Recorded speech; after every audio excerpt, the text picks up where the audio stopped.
Yeah, welcome everyone to batch 6 of our prayers and meditations by the Mother. And we are on week 1 this week. We have Dr. Rashmi joining us. So welcome, Dr. Rashmi. Yeah, thank you. Thank you, Dr. Monica. Yeah. Good evening to all of you. Namaskar. Yeah. So as we all begin, I'll just request, I am sure everyone has gone through the prayer. We'll just begin by sharing our reflections.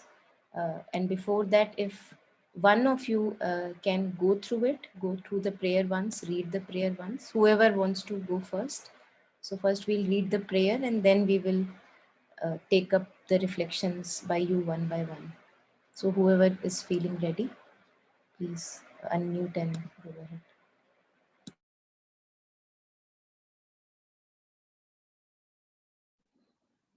May I, Rashmi here? Yes, please, Dr. Rashmi, please. So first you'll read the prayer and after that you can share your reflections on the prayer. The greatest enemy of a silent contemplation turned towards thee is surely this constant subconscient registering of the multitude of phenomena with which we come into contact. So long as we are mentally active, our conscious thought builds for us this overactivity of our subconscious receptivity, an entire part of our sensibility, and perhaps not the smallest, acts like a cine-camera without our knowledge, and indeed to our detriment.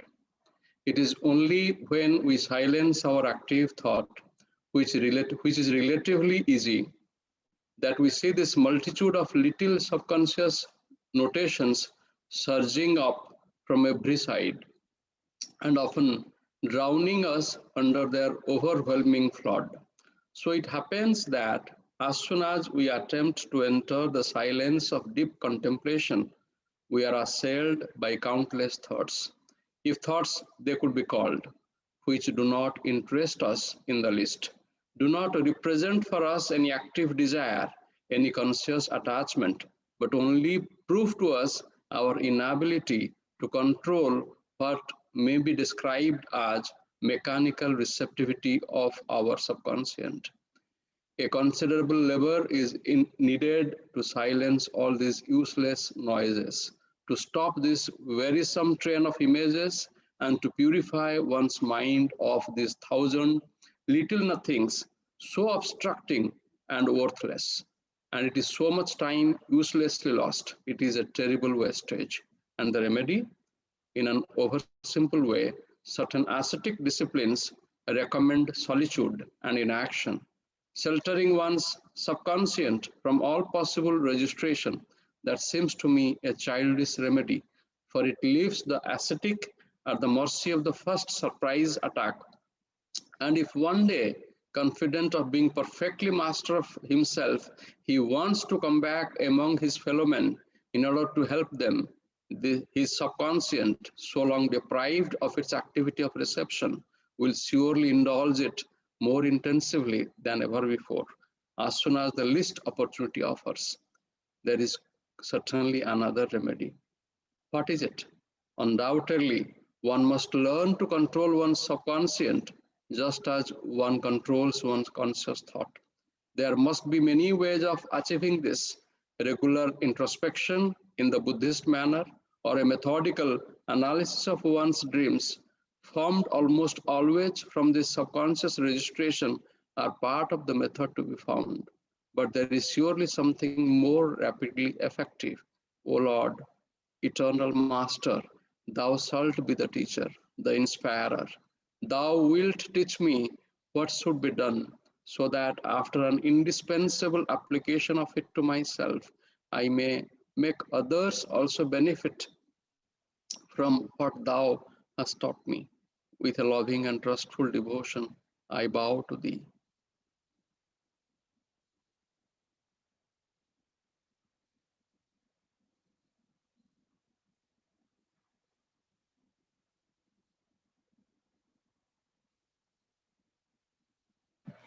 Thank you, Rashmiji. So Would you like to share your reflections on the prayer if you are ready, if you are willing to?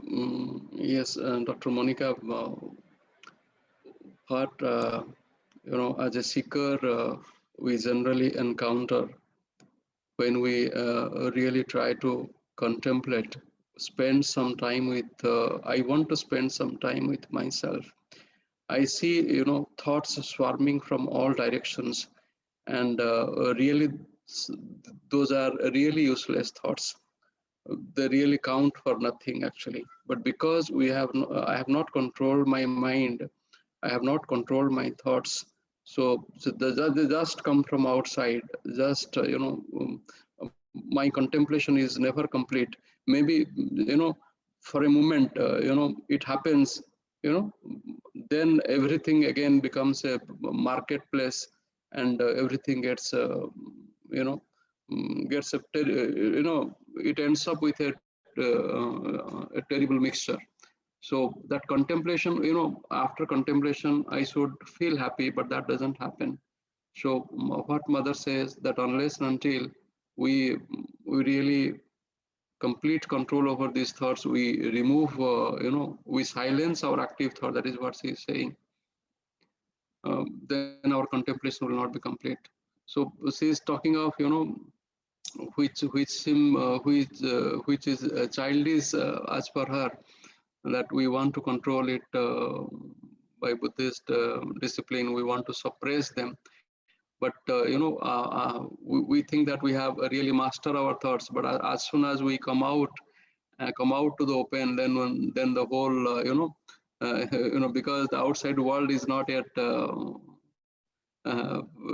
what they are, they remain what they are, and then all those mixtures starts coming in, and all our it from the subconscient it comes up and again occupies our it again disturbs everything. So at last mother says that we have to take complete surrender ourselves to the Almighty, and look for the inspiration from him, and whatever the inspiration we get, we have to follow scrupulously that, so that we at least silence the mind. That is what is the first step of integral yoga, that I understand. But this is very profound actually, Yeah. very profound. Thank you so much. Thank you. Yeah. Yeah. So anyone who feels ready to go next, please unmute.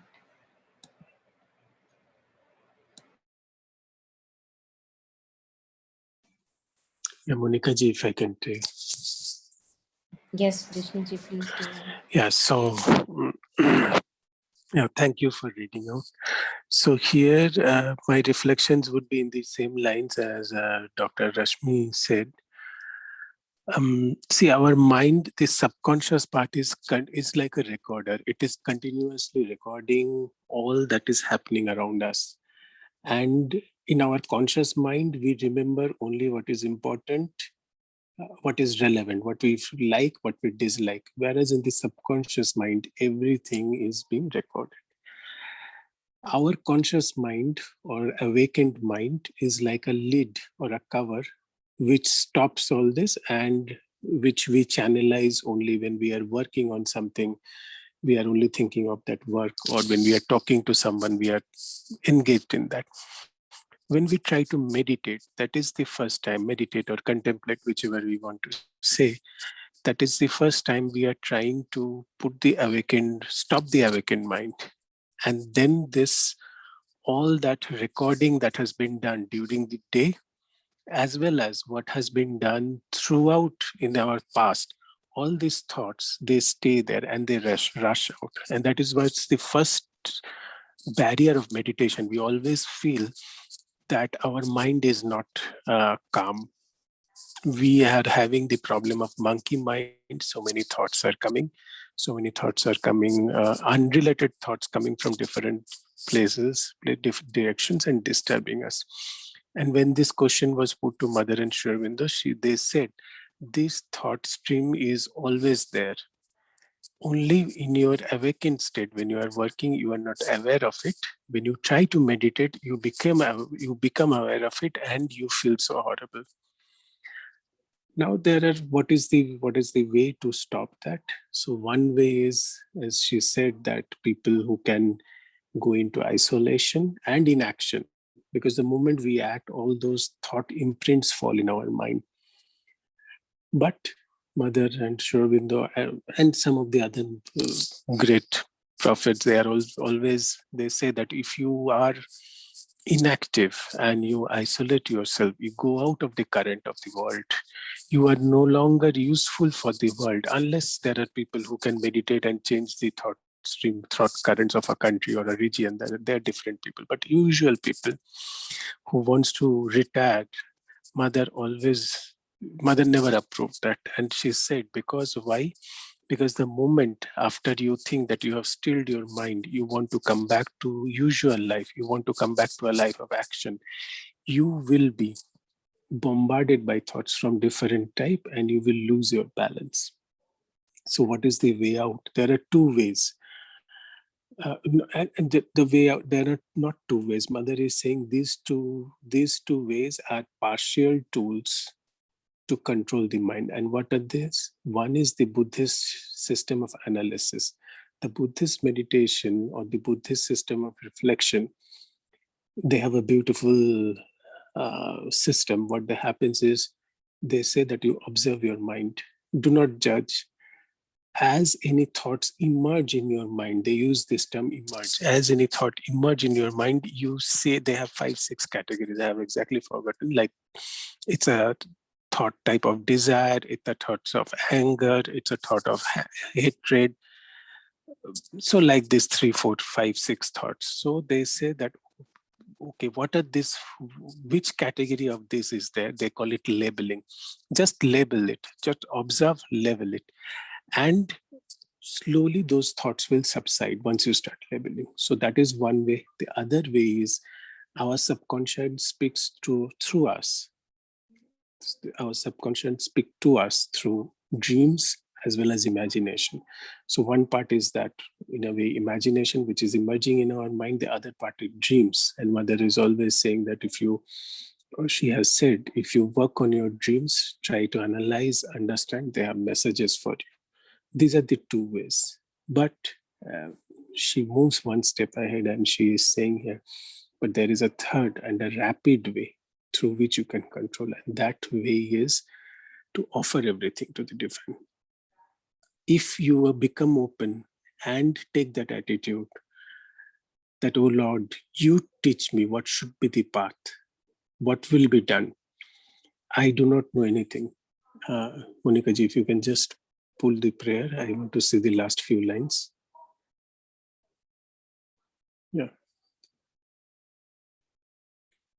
O Lord, eternal Master, thou shalt be the teacher, the inspirer. Thou wilt teach me what should be done, so that after an indispensable application of it to myself, I may make others also benefit from what thou hast taught me. And this is the beauty. She is not speaking, even when she is writing this prayer, she is not talking of herself. She is saying, let me be guided. And once I apply it to myself, let others also learn from me.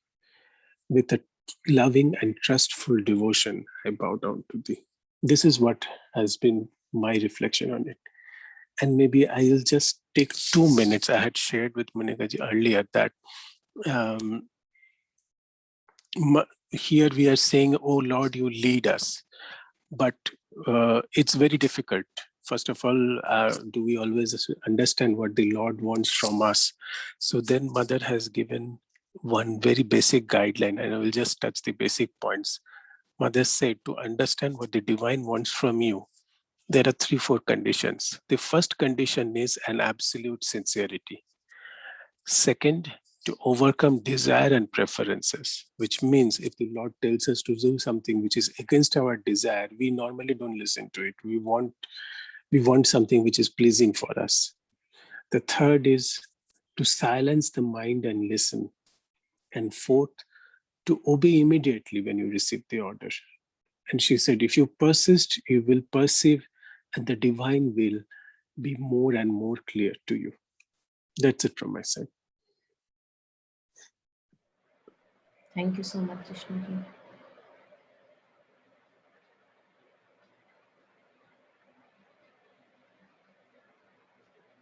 Yeah. So anyone who's ready, please unmute and share.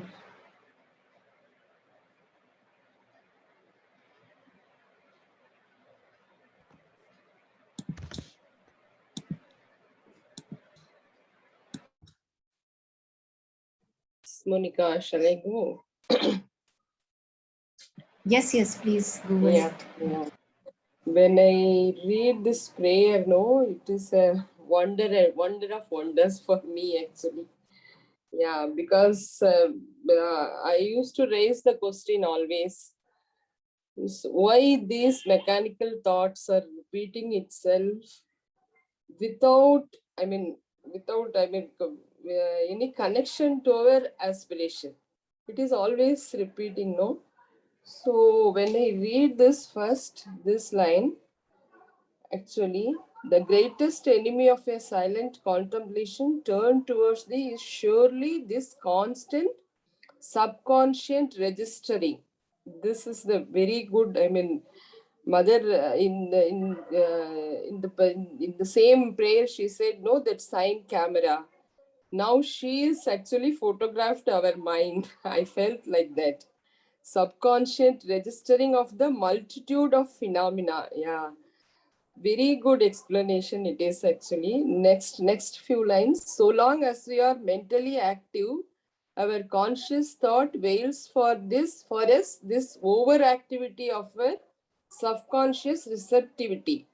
Again, this also made me really, yeah, she explained it very clearly, all these things. Subconscious registering first, then subconscious receptivity. And the entire part of our sensibility, and perhaps not the smallest, acts like a sign camera. Yes. It photographed everything, registered it, and when we become silent, it is bringing out everything. So really, this answer, beautiful answer mother is giving, because she's explaining it a very vivid manner for us. Then this explanation itself may be to help us to silence our mind, I feel actually. And also, if thoughts, they could be called which do not interest us in the least. It is very true actually. We don't want these thoughts, especially myself. I will sit in meditation, and as if I felt I drive away all the thoughts and try to go inside for some time, some minutes or seconds, I can concentrate. Then after that, all those things in surface level start actually. Of course, after all these sessions, I can watch those thoughts through that awareness and find out those thoughts. And after that, I will analyze. That also Mother brought out, no, in the last para. Analyze, I'm doing it, but anyhow, the thoughts are not controlled. Yeah, that's what Mother is telling actually. Mechanical receptivity. Again, the first para itself, she is mentioning about that nature of the thoughts is mechanical. Yeah, this is the question always arises in me. Why it is mechanical always, like a record player? It is again and again playing the same thoughts. Otherwise, if the thoughts are not connected with that day-to-day life, it will take the old happenings and it will bring, as if it is an independent factor actually, the mind. So she's also telling it is a terrible wastage. Yes, I too actually every time I feel like that, how the time is wasted like that. Yes. So these are the things I reflected upon. And as Rashmiji and Vishnuji shared, that the surrender only makes us quite, I feel so, because even in Savitri, in adoration of Divine Mother, there is a line, a vast surrender was his only strength. After that, these things, no, I mean, about the thoughts and about how to surrender those thoughts, those lines are coming. I will read those lines. I used to chant those lines every time, but yeah, maybe that surrender should be fulfilled one. Yeah, that is the condition for that actually. Yeah, I will read those lines. It's a beautiful line. It's page number 315 from Savitri. Last few lines. A vast surrender was his only strength. A power that lives upon the heights must act. Yeah, that is the thing Mother mentioned the last paragraph, no? A power that lives upon the heights must act, bring into life's closed room the immortal air, and fill the finite with the infinite. All that denies must be torn out and slain. These are the catch lines actually, and crushed the many longings for whose sake we lose the one for whom our lives were made. Now other climes had ushered in him their cry. Only he longed to draw her presence and power into his heart and mind and breathing frame. These are all very beautiful lines, yeah. Only he yearned to call forever down her healing touch of love and truth and joy into the darkness of the suffering world. Soul was freed and given to her alone. Yeah, but the condition is, then the previous page 315, vast surrender is the condition, no? Actually, yeah, that is the thing Mother showed us after that, after these prayers and meditations. Maybe through, her love and Sri Aurobindo's compassion, these Savitri lines should take us towards that goal, I think. Yeah, this is my reflection. Thank you. Thank you so much, Sam. Thank Yeah. you so much. Beautiful. Yeah, who wants to? Yeah, I think Luba was wanting to share. Luba, please go Yes. ahead. Yeah, good evening to everyone.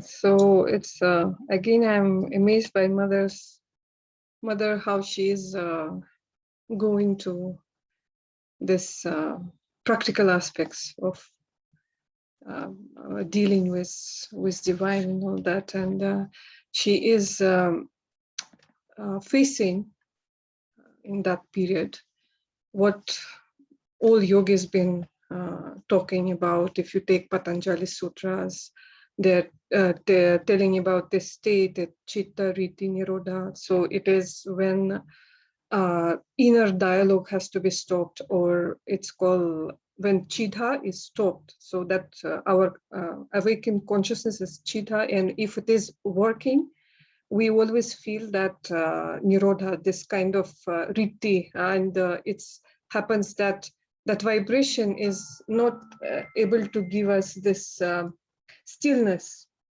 So in Patanjali Yoga, they are dealing with that with different methods in Buddhist yoga, in Buddhist practice methods also, like they were using the pratyahara, which is withdrawing your active consciousness from that indriyas. So they dwelled on that very much. So also I remembered how Sri Aurobindo was answering to disciples, which also face the same problem, that when you stop your active mind, like active thoughts, then there is this subconscious mind, which is registering everything. Somebody spoke to you something and you didn't pay attention, then you sit in meditation, it's coming back to you. You saw something on television or something not nice, and it comes back to you when you sit quietly, when your mind is active mind is quiet. That's why mother was always saying, be very careful what you are dealing with, because it goes to inside to your chitta, to your consciousness, and then it's very difficult to erase it. It's like a huge deep ocean where everything goes. That's why she was saying, always be in contact with something beautiful, inspiring, something harmonious, aesthetically pleasant, because everything goes inside us. And then we have to deal with all that, because it's like a super conscious, it's infinite. So subconscious is also infinite, and everything what we see around it goes. And then if we're trying to consciously grow or meditate, or then it comes out all that ocean of things. So there we have to be very careful. And what comes to my mind what I remembered, how Sri Aurobindo was telling to disciples how to deal with all that. So first of all, he was saying you have to quieten your mind. So first he was saying that you quieten your mind, don't think actively. That is obvious, everybody understand that. Then the second is become still. That is where the problem comes. When we are trying to become still, it means that we don't think, but there is a active consciousness is happening within us. So, and that all thing. So Sri Aurobindo was advising to call peace, peace from above, which bring the stillness to the inner consciousness. So that can stop that, what is that, inner dialogue, which is there all the time. And if we inspired, for first step is become quiet in your mind. That more or less people can do.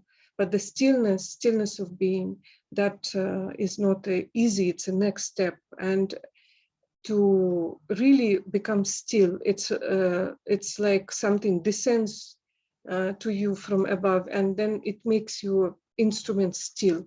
Then you can really go further, deeper layers of your consciousness, and then that kind of active inner dialogue also stops. So that's what, and when mother is saying that I want to, so, and Sri Aurobindo was also saying that don't fight this with your mind, don't fight mind with the mind. You surrender yourself. You don't think anything. You don't think how to stop it, how to not stop it. Becomes quiet.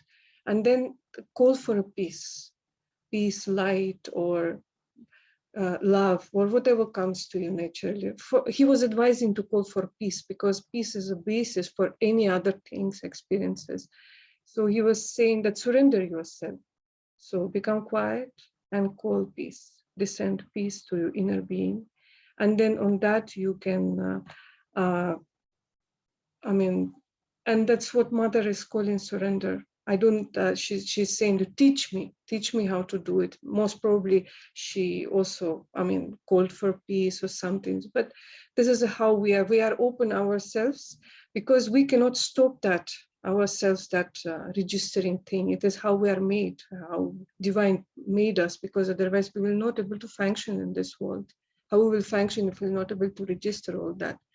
But to change our state of consciousness, we have to invite some higher powers, as I understand, as I feel, and as I've read in Sri Aurobindo's letters. There, those higher powers, they come inside and they prepare. They steal your instruments, steal your chitta, which becomes quiet. So, and then any other steps can be taken, like transformation or offering, that. But if you are restless, if your thoughts are jumping, and all that inner dialogues and all these impressions are roaming around inside you, of course you cannot do much. And even the powers, they will not descend, because it's like not still. So that's what came to my mind, and I would like to share with group. That's what reflections came to me. Thank you. Yeah, thank you so much, Loha. Great. Yeah. So who's left? I think Rakhi and Shweta. So anyone who feels ready, Rakhi, Shweta, anything to share, please. I don't want to share much because everything is so beautifully said that I am just enjoying that, just I'm in that presence now and it's just so beautiful. Just one thing, Monica, I wanted to bring back is like Friday's session when we did this integral immobility, that came back to me that, immobility. Absolutely. Yeah. So that if you could just, because I can't explain, but No. I just know that, but I can't articulate it well. So that was what, came again to me. Very beautiful. Every reflection was very nice. Yeah. Thank you so much. Yeah, great. Rakhi, would you like to share anything? No, I think today I'm more in a state of just listening, taking it in. So it's very beautifully said by people. And I have also not been attending a few sessions because there are too many things going on. So Of course. Yeah. Okay, so in case you have anything to share later, please unmute and share later. yeah. Okay. So thanks everyone. Thank you for beautiful and very deep reflections. So I suggest that we just go over the prayer once more, one by one, line by line, and see if there is more that comes up. So the greatest enemy of a silent contemplation turned towards thee is surely this constant subconscient registering of the multitude of phenomenon with which we come into contact. So every trigger, the least of it, as Luba was sharing, we are made in such a way that it gets registered. Yeah, and Sri Aurobindo also calls this, I think in texts it is called as chitta, that registers everything passively. And then there is active memory and the passive memory, which is just registering everything. And I think, Monica, I wanted to add that in dreams, often what we are registered in the daytime, and sometimes we don't pay attention to it. And in dreams, it comes out. That's why in dreams, Mother says that I've read where she is advised to study your dreams, and she took 1 year to understand and to become conscious in dream. For Mother, she said it took me 12 months. So where she's saying that you can see a truer person through the dreams, because what happens is daytime we put a control over our, let's say, behavior conduct. And when we sleep, we are unloosened that. And then we can see our deepest some movements and intentions, which we sometimes cover up and we don't see. So that's why she says it's very important to know yourself through dreams, because there we can see something more deeper, sometimes suppressed, sometimes which has been, and also a part of our personality. We can see all this emergency of those impressions which we get through a day. Sometimes it's like we digest all this, what our chitta registered, we digest through dreams. That's why it's important for us to sleep, because all that digestion and kind of like a organization of all that information is happening through the dream. So that's why in dreams sometimes we see some not nice things or some distorted kind of things which we have seen through a day. So that's what happens, is our subconscious register it and give us as a kind of a feedback in our dreams. Dreams are very important. If we want to be conscious, we have to see our life in dreams, what happens, because many parts of our being comes out, bad, good, higher, lower, everything. So we see our in totality, in complexity. Sorry to interrupt you. Yeah, absolutely. I wanted to add about dreams. It's very important, very important. And the more you become conscious, the more deeper you can see your dreams and analyze and see yourself, what you are, and different parts of yourself. Not necessary to always. Sometimes we even go to some worlds, we can interact with other people. But most of the time it is digestion of our day activities, and some inner parts or different parts are getting expressed.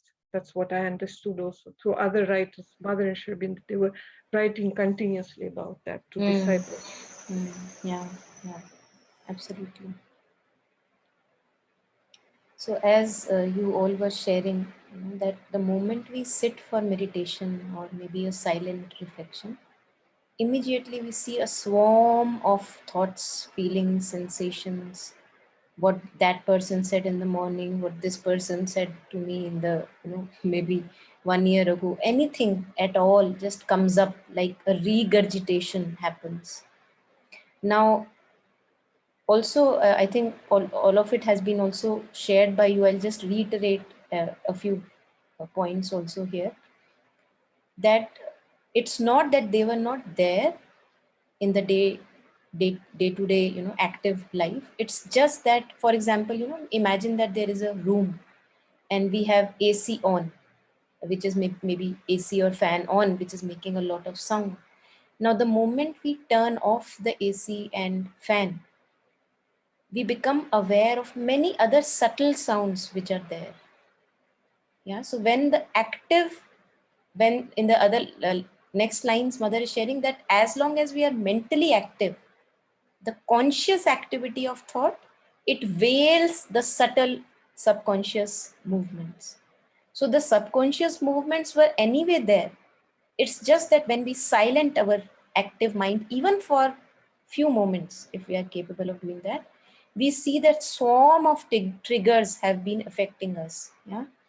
So this is actually so beautiful, like understanding our own being.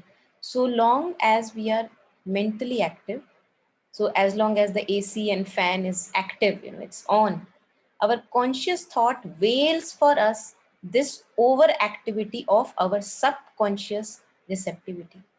So things are getting registered, you are having, here and there movements, subtle movements, and that we only get to know when the AC and fan are off, that okay, there is a voice of a cricket, maybe some drops are falling here, tup tup tup tup, those voices which are subtle in nature, they get as if heightened, their impression is more when the active thought is not in those few moments.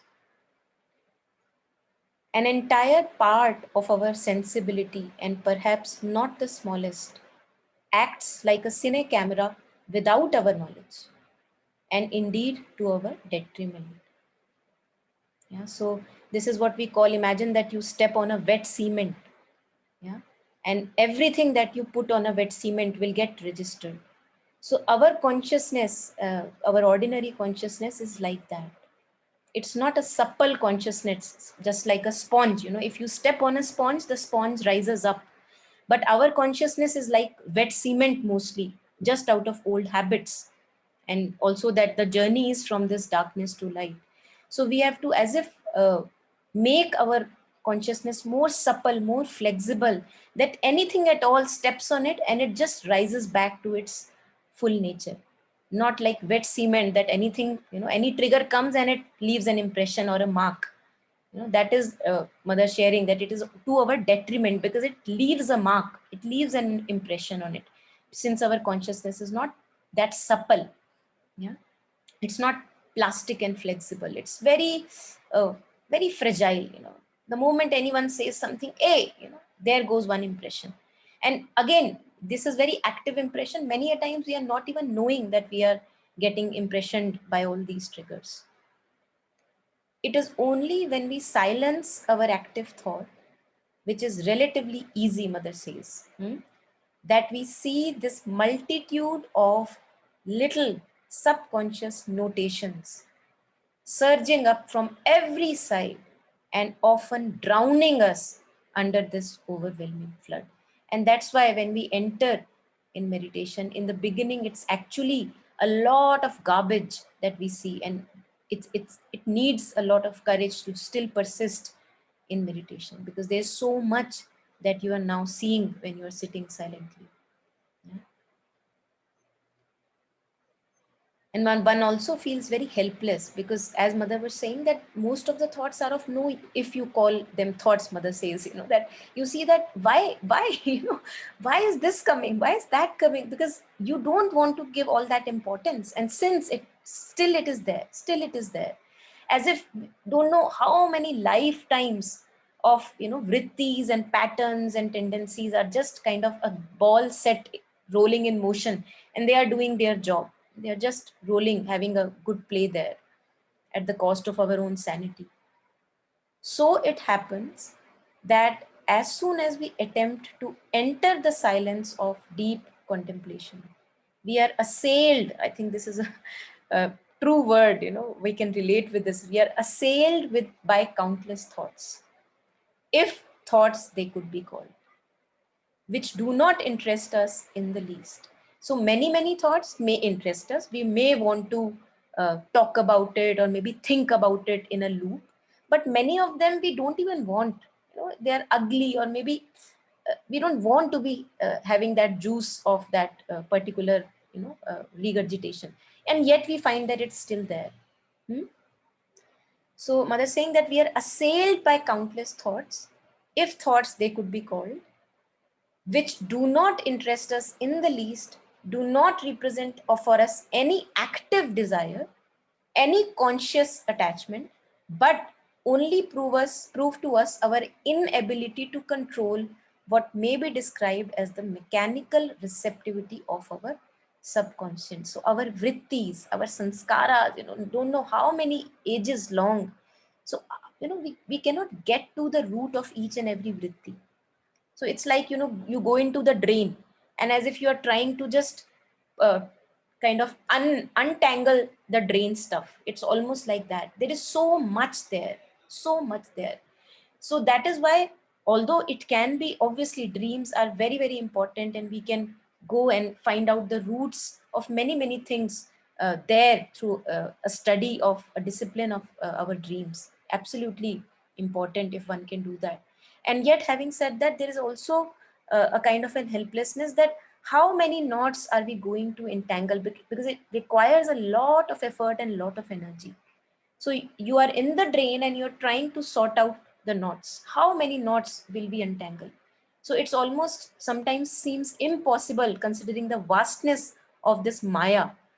That mother says, not mother, many masters have said this, just like the divine is Anant, infinite.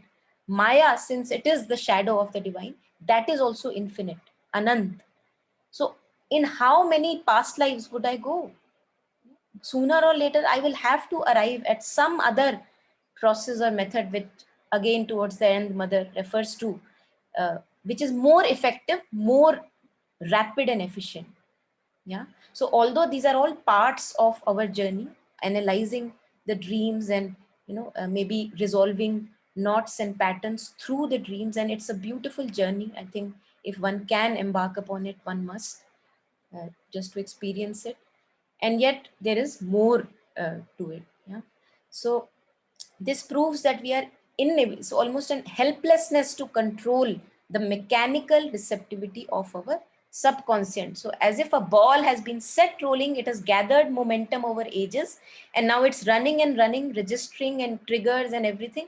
And I am just like a play. I'm a puppet of those moments. At times, I even identify myself with those moments and run as a slave to those dictates. And at other times, when I am more calm, I can see them as something different than me. My tendencies, my vrittis are different than me. I don't have to listen to their dictates because they drain me. It's a wastage of energy, mother says. A considerable labor is needed to silence all these useless noises, to stop this wearisome train of images, and to purify one's mind of these thousand little nothings, so obstructing and worthless. Beautiful words, very clear, very simple words mother is explaining. Imagine that there is a screen. We go see, watch movies on this screen, and all the time our attention is what is appearing on the screen, what is appearing on the screen, maybe a murder, maybe a love story. All the time we are just registering what is appearing on the screen. Very rarely our attention goes to the blank screen, standing supporting the play. Very rarely. And it's a hard labor, mother says, it's a considerable labor to get identified more and more with the calm behind the movies.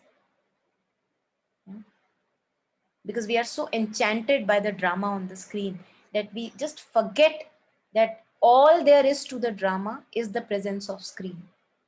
But the screen is so kind and gentle and compassionate that it does not make itself being fed.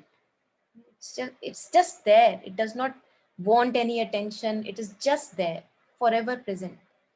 And all the drama is appearing on that screen.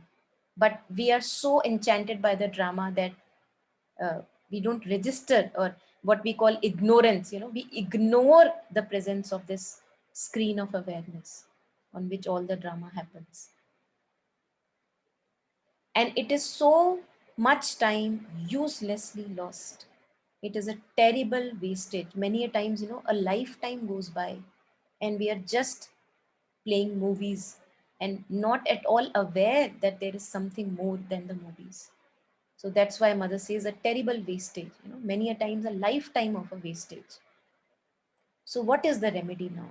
Since there is so much of wastage and all we want is to move towards more efficiency, more perfection, what is the remedy? In an oversimple way, certain ascetic disciplines recommend solitude and inaction. So, okay, I am getting triggered by everything. Okay, what I want to go for a retreat where all the triggers of my family members are absent. I think that is also something which we need to experience just for us to realize that my problems do not end after that retreat. So I think, but it has to be practically felt that even when I go in solitude or in a forest or maybe a mountain, yes, there is more silence, but yet I still have the same mind. And the moment the trigger is back, I am also back the same person again, getting triggered by each and every impression that I get. So certainly ascetic discipline is not the way, mother says. Sheltering one's subconscious from all possible registration. So okay, this person triggers me. So what do? I stay away from that person. This is the easiest way, simple way, mother says. Now, I would think, it's almost like this ostrich. I think ostrich does that. He puts his neck inside the sand if he sees a predator or something, as if the predator is not there. So it's almost like that.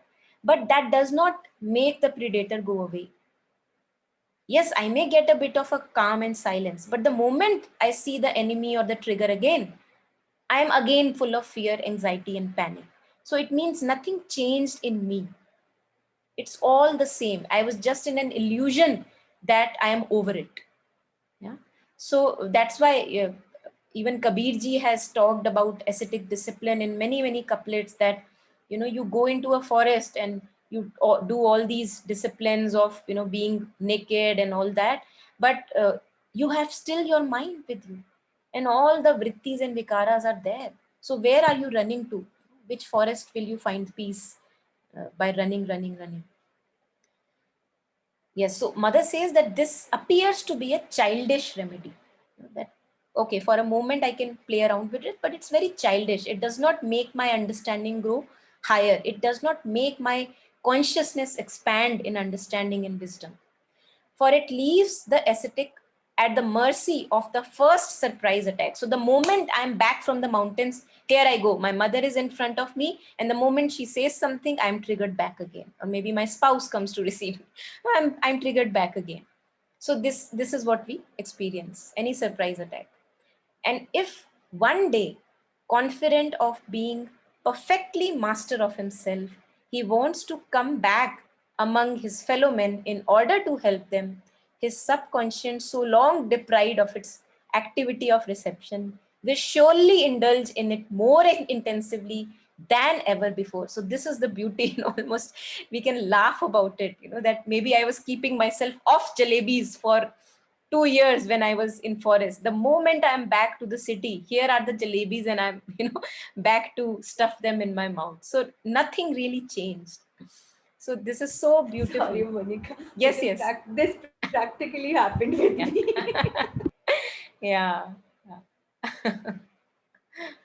I think all of us can relate with some or the other issue that this happens with us.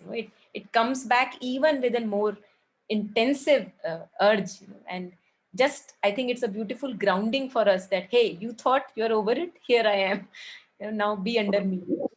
Yeah. I Yes, think Rakhi. jalebi was really good. I mean, it just, you know.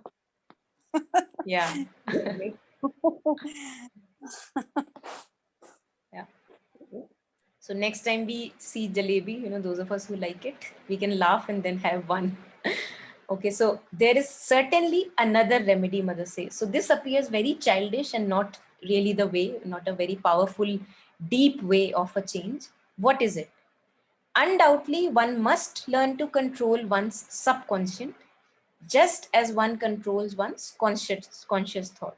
Very clear that okay, this background noise is going on. I feel helpless. I feel as a puppet of it. I must do something about it, just as I maybe at times I'm able to control my active thought. There must be many ways of achieving this. Regular introspection in the Buddhist manner and a methodical analysis of one's dreams. I think Luba shared beautifully on it. Formed almost always from this subconscious registration. So it's beautiful if we can use as a part of this journey analysis of our own dreams. It can be very engaging, I would say, very entertaining also at times, that one can be so funny that what all can happen in our dreams. Formed almost always of this subconscious registration are part of the method to be found. So this regular analysis, regular vigilance of our dreams, what am I, maybe writing down a journal, many of us do that, that may be a part. But there is surely something more rapidly effective. So mother is, I feel that mother is, trying to give us the efficient way possible, because it's very hard, the way of nature is so slow. It takes eons to evolve the human consciousness. It's not in a hurry. But mother is here for us, and she is trying to find us, get us like a master key, that may let me give my children a master key, that they can have a rapid progress through this evolution. And I think Jishnuji was sharing remember and offer, and Luba, Rashmiji, Chitraji was sharing surrender, the way of surrender. It's very amazing the moment when we have this communion with the divine, we form this divine relationship with the divine. It's become so easy. The moment we see any tendency, a ripple of a tendency, and we are not interested in it, we offer it to the mother. And then we don't think about it. We have offered it. It's in the fire. It's in the psychic fire now. We don't have to touch it again. But what happens with us is we keep on kind of taking it back from the mother again, because we need this rasa also of our tendencies. All of us have this rasas. We have a juice from our ruminations over on these tendencies. So what we do is that we give it to the mother, and then we take it again. Mother, when mother is standing here, and we almost kind of take it from her hand again. Okay, mother, let me have the juice again. Maybe later, maybe after 1 year, I'll give it to you again. Maybe when I'm suffering a bit more. So I think, since surrender is a free surrender, it's based on free will. That's why the divine cannot be forceful, that hey, do it, do it, do it. And that's why it's we call the divine also full of compassion and mercy, that whenever we are ready to offer it again, okay, divine is always here, we can now offer it, okay, now offer it, now offer it. And this is so amazing, this process, that it's almost a lifelong process of remembering, looking at the thing, whatever you feel that is bothersome or heavy, or even what is not heavy, even our pleasures, all of that we give to the divine. And then so that we can live a light life, we can live as a servant of the divine, keeping nothing with ourselves, not even pleasures, because we have the biggest pleasure, which is the feet of the Lord, ananda we have. So it's very important for us to taste it. It's, I think, the practical experience which we were talking, even when we were discussing this integral immobility that day, unless we have a little taste of a practical experience, we would not be convinced that that is the way to go. So it's just divine grace which allows us, the mercy of divine grace, which allows us a taste of this practical experience of surrender. That yes, there is so much of better juice, rasa, delight in having just the feet of the Lord and nothing else. And once we have that taste, I think it's so addictive. Many masters have talked about it. It's nectar, holy nectar. It's so addictive that the other little trivialities will stop attracting my attention, and it would be easier and easier and easier for me to offer them all to the divine. Why we keep them to us is that we find them so precious. Mother, calls this cherished guests. In Savitri, there was this line where Sri Aurobindo calls that when we have left the cherished guests outside, only then we can enter this inner communion. So long as all of these little things, which are not so little for me, I give them so much of importance, they are here to stay. But when the divine nectar, when the feet of the Lord is all that I want, then slowly those little movements lose grip over me. And I'm able to offer them with very much ease. It does not appear a big sacrifice that I'm making. Oh my God, I gave that to the divine. What fun was it? It appears that, oh my God, I have the biggest fun. So let me just give it all away to the divine. So it becomes a joy. The journey becomes more like a sunlit path rather than entering into suffering and then realizing that, okay, better to give it away. Yeah, so that is, I think, the rapidest way Mother is leaving us with. And even then, we are so full of ignorance that we are not able to make use of that. I think, again, we must not be beating ourselves for that, because it's our journey. It's a journey. And whenever we become ready to offer more, to remember and offer more, to lighten our burden, I think that is the day. We start from there. So we must not beat ourselves up that why am I not able to give it up. Yeah. So, O Lord, eternal master, thou shalt be the teacher. You will guide me. You will teach me, the inspirer. Thou will teach me what should be done, so that after an indispensable application of it to myself, I may make others also benefit from what thou hast taught me. I think Jishnuji already shared on this that Mother is not asking only for her own liberation or mukti from all these movements. She is giving us, by experimenting on herself, she is giving us these little golden keys to experiment as we go ahead in our life. And again, as always, she just goes to the depths of the being. And it is so beautiful that all the calm, all the rest is 24/7 present in our depths. It's just that when the surface consciousness uh, does not appear so attractive to us, that calm and poise and peace can come forward and shine. With a loving and trustful devotion, I bow to thee. So if there are any further reflections, maybe some of you have some more insights or sharings, please share.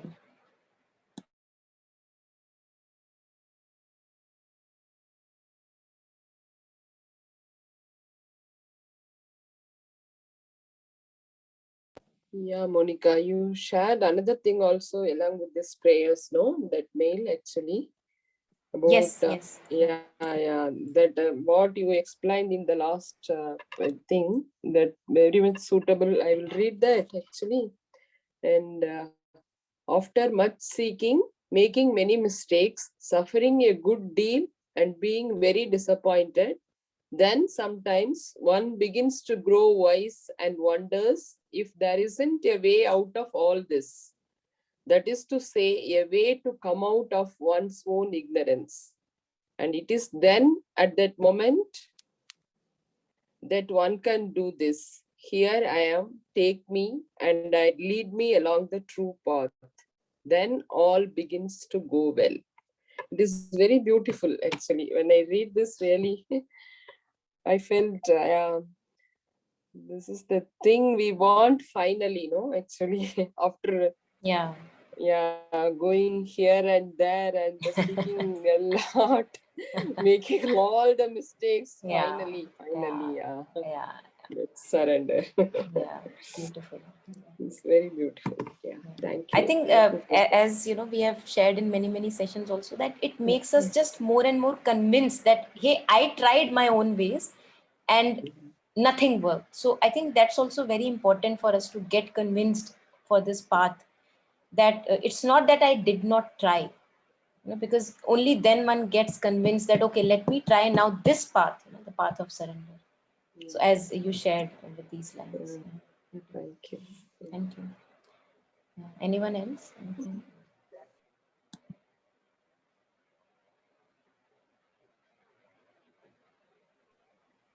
So, Monica ji, one small, what should I say, anecdote I would say, Please, I yeah. remembered.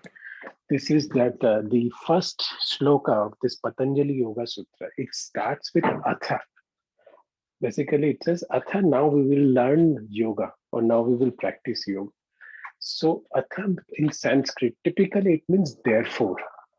And so there was one discourse, it said this word therefore, just Atha, it means what you just said, that after trying, after pursuing everything which we felt as pleasurable, we have found no peace, or we have now not found the joy, and therefore we will learn, we will practice yoga now. That is how they describe the first shloka of the Patanjali Yoga Sutra. Beautiful. Yeah, beautiful. Now that we are ready. Now when the disciple therefore, is ready. basically it starts like therefore. Very interesting. From there, like the mathematical symbol, no? Therefore. Yeah. Beautiful.